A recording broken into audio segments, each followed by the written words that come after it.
Well, then she says to me, Rob, this is going to have to be our last date. And I was like, why?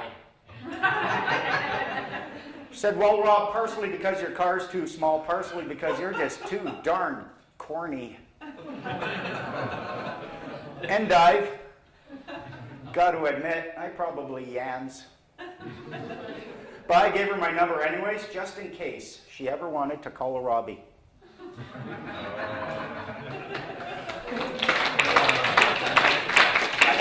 I hope I didn't offend any tender ears with that cucumber there part, but I figured, hey, I left out kumquats.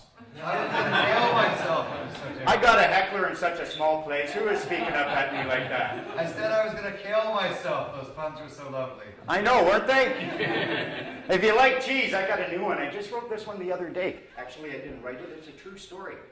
The Paris Institute of Cheese has released a study. You know what the most expensive cheese in the world is? Wild Wolverine cheese. Market price is an arm and a leg. Isn't that fun? Tell you a little bit about me. I'm from Ontario. I grew up with a large, loving family who I'm very thankful for, because if it wasn't for them, I never would have been motivated to come to BC.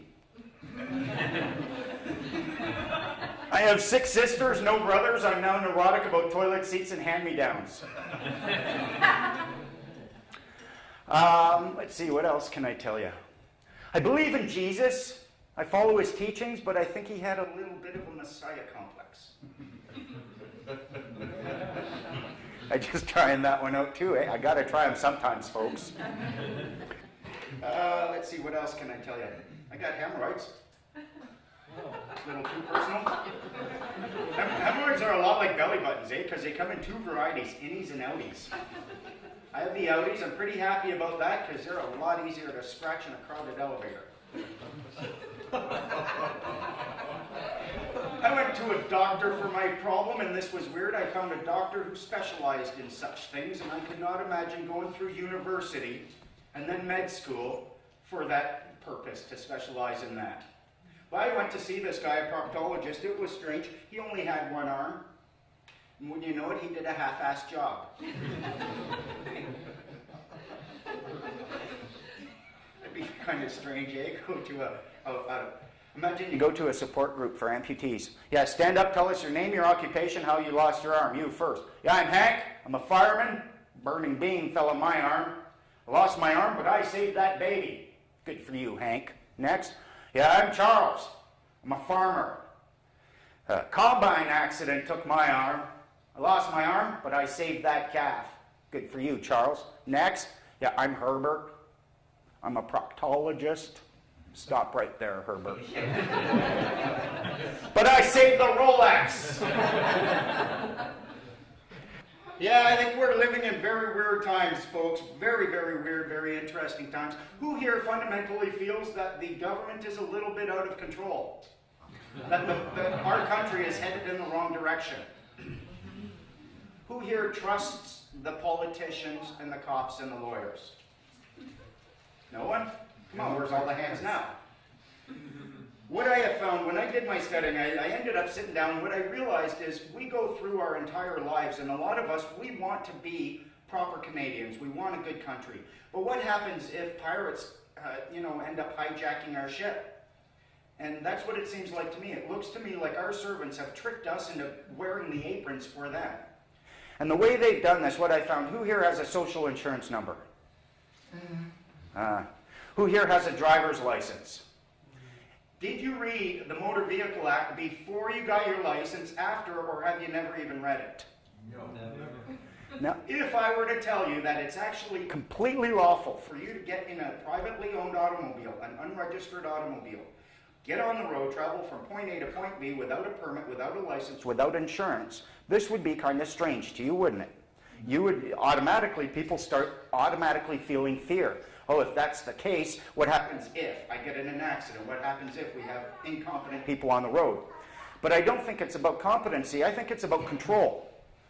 We have given ICBC the power to regulate any commerce on the highways, and that's a good thing. We do want to regulate that. But that doesn't mean that everything on the highway has to be commerce. We have every right in the world. My first book that I wrote, I was trying to get some action, eh? I tried to go to my MP, my MLA. They just gave you a big brush off. You couldn't get through to anyone. So I wrote a little book. I saw what they were doing. Kids, cover their ears. It was titled Submission Application Registration Means Drop 'em, Bend Over, and Don't Expect Lube, How the Government Really Gains Power. They get your signature on documents with the word application, submission, registration on everything. Your car, your property, your children, for Pete's sake. When they do this, a legal title is transferred to them. What happens when you register your kids, and they do not tell you this, but I can prove it step by step. You are generating a legal entity for your child, just like any business has a legal entity. You're associating it with your child. You're abandoning ownership of that, signing it over to the government by an act of registration. Now they hold on to it, and they let you keep your kids, and they don't tell you about it, but when they come to remove a child, it's that legal entity that they're removing. You can just hand them back their birth certificate and say, here's what you've got a right to, take that. There is so much deception. I've broken down and studied more acts and statutes than you can shake a stick at, and I have found more deception. Your social insurance number identifies you as a federal employee. Now, does it make sense that we would have rules for those who are federal employees, and those rules would not be applicable to people who are not federal employees? Does that make sense? In Walmart, you'll have rules for the Walmart employees, but they wouldn't be applicable to one of the shoppers. Is that correct? You buy that? What they've done, all these acts like the Controlled Drug Substance Act, Liquor Licensing Act, all of these acts, they apply to you because you have a social insurance number and you are an employee of the federal government to a large degree. That's one of the things I found. Now, I've been doing a little social studying online in this forum.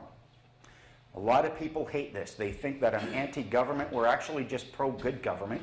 They think that we're anarchists and that we're going to destroy Canada. I personally think that Canada is destroyed. The concepts that made us great, these are destroyed when we stop thinking for ourselves and start just blindly obeying. These people on this forum, it's funny, they're trying to attack me and everything.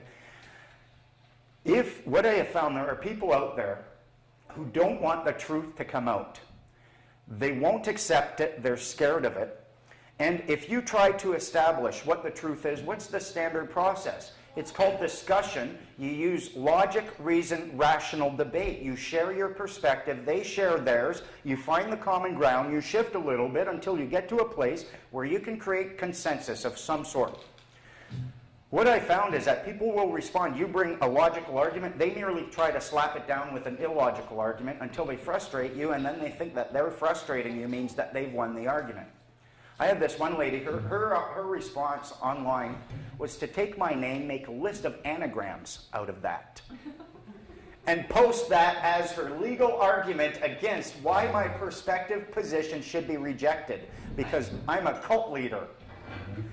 And my cult, I say, listen, don't obey anyone. Follow your heart. Look in your heart. These rules that they're pointing to you, if they don't jive with your heart, follow your heart. There are only 3 ways I found to break the law. Harm another human being, damage someone else's property, or use fraud or mischief in your contracts and your dealings. What they do is they get you through the act of submitting an application, usually for registration, into a contract, the terms of which are found in all these acts. Now, it is a very difficult path. I find that men are generally far more open to it, women far, far less so, mostly because men are more of the hunter and the women are, I think, more of the, they want a nice stable home and they're happy with what we've got and they don't want to rock the boat a lot.